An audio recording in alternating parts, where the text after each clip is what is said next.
2013 started on a quiet note. January wasn't particularly cold. In fact, the most noteworthy event was a storm on the 31st that produced warm temperatures and wind gusts over 60 miles per hour. But for people who thought the winter was going to be easy, February roared in with one of the greatest blizzards in the last 100 years. I'll tell you what, this has been an amazing storm from a meteorological aspect.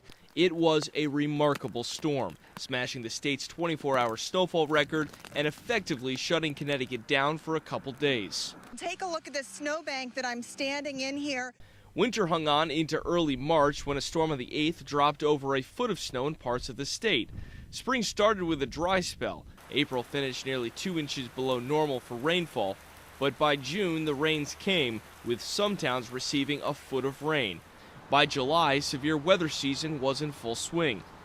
All right, at 1:32, a tornado warning now up for central Hartford County. On July 1st, 3 tornadoes struck the state. One hit Greenwich and Stamford, another hit Windsor, Windsor Locks, and East Windsor, and a third hit Enfield. The tornado in Windsor was the strongest, toppling trees, tearing apart a sports bubble, and sucking up tobacco netting.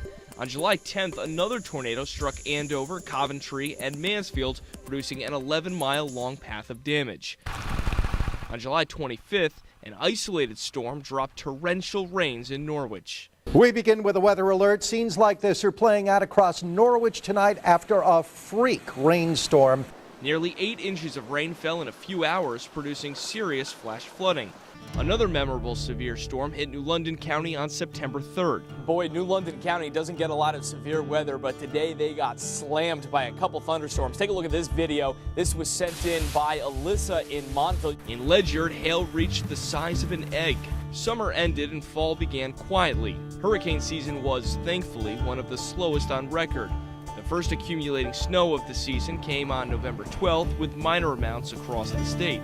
2 back-to-back snow events on December 14th and 17th dropped several inches of snow, the latter tying up rush hour traffic across Connecticut.